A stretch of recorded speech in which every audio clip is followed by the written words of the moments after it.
Los síndromes de preexcitación: el primero es el síndrome de Wolff-Parkinson-White, y el segundo es Lou-Ganon-Levin, y el tercero es el As de Mannheim. Entonces la visión patológica de conducción nodo sinoatrial, los haces internodales de Wenckebach, Torel y Jones, el nodo atrioventricular, el haz de His, la rama izquierda del haz de His, la rama derecha y el septo interventricular. En estos pacientes entonces hay un haz que puede ir desde el techo del atrio o desde el nodo y llegar hasta el ventrículo sin pasar por el nodo atrioventricular, no propiamente hasta la rama, sino pasar directamente al ventrículo.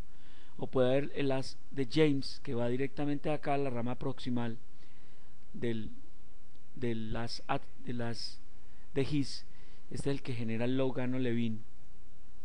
Y este es el Mannheim, que va desde el nodo atrioventricular hasta una de las ramas del haz de His.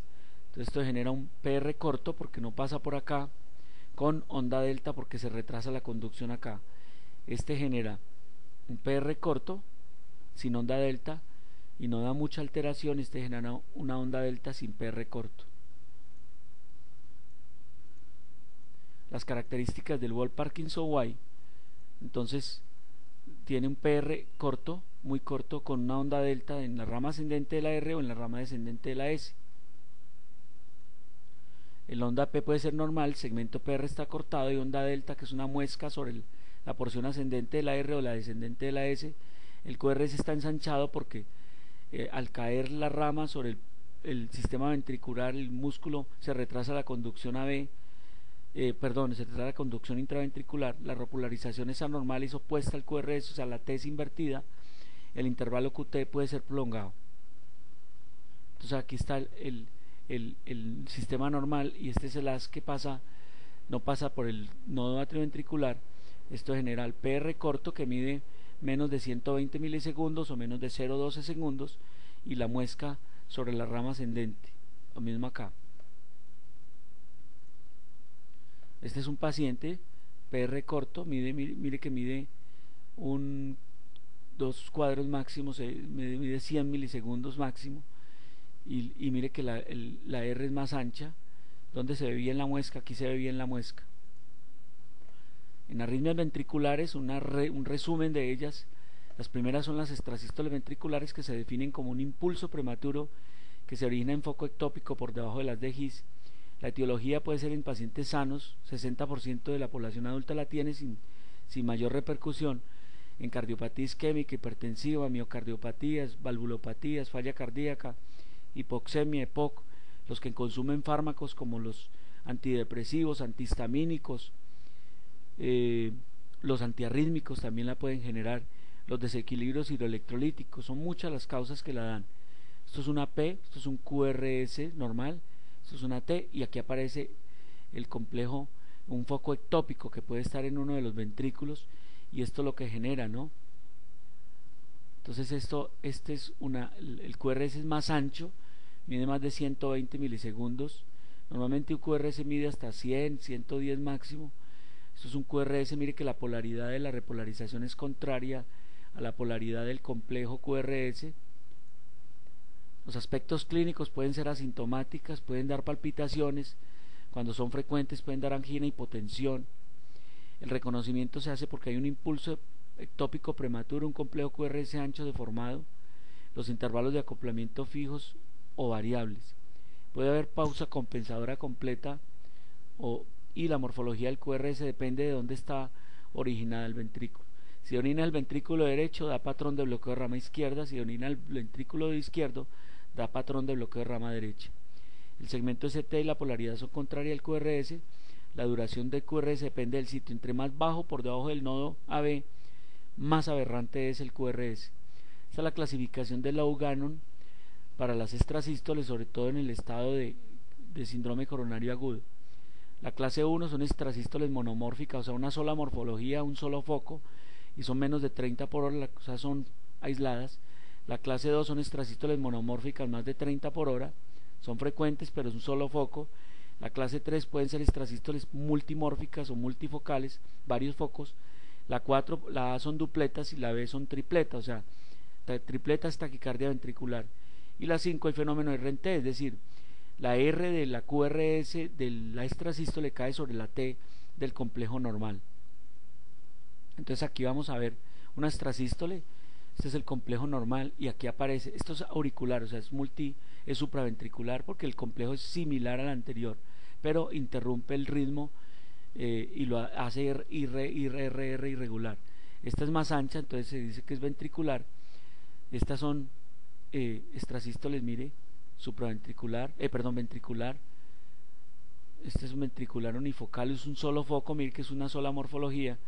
Esto es multifocal porque hay una extrasístole, aquí hay otra y aquí hay otras, las formas son diferentes, estas son más graves. Esta es una extrasístole y otra, mire, son diferentes morfologías, son pareadas, estas son las que más riesgo de taquicardia ventricular dan. Estas son dupletas, o sea, es un lado un 4. Esto es lo que llaman bigeminismo, que es una contracción normal por una extrasístole, contracción normal por extrasístole, ¿sí? Bigeminismo. Esto es una crisis de taquicardia ventricular complejo normal, más de 3 extrasístoles, pero no se sostiene. Cuando es más de 30 segundos, es sostenida. Estos son pacientes nuestros, disculpen nuevamente los nombres, ellos permitieron. Esto es una extrasístole, es complejos normales, la extrasístole, una extrasístole, otra, parecer son monomórficas, mire, extrasístole, ¿sí?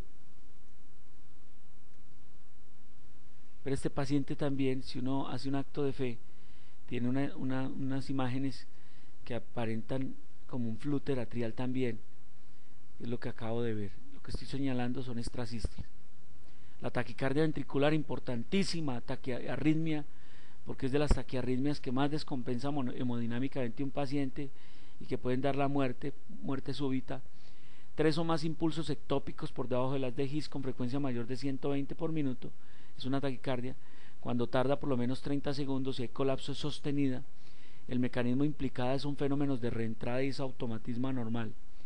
La etiología, solo el 10% es idiopática, el resto son: el infarto es frecuente, las miocardiopatías, postrombolisis, el prolapso mitral, la intoxicación, los antiarrítmicos, los antidepresivos, los antihistamínicos, la cardiopatía hipertensiva.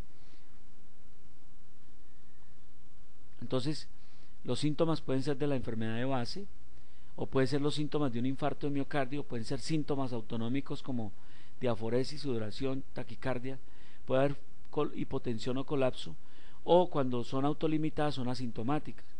El examen físico, la expresión autonómica es la que domina, los ruidos cardíacos son rápidos pero regulares, ondas avenosas, y el primer ruido cardíaco está reforzado pero intermitentemente.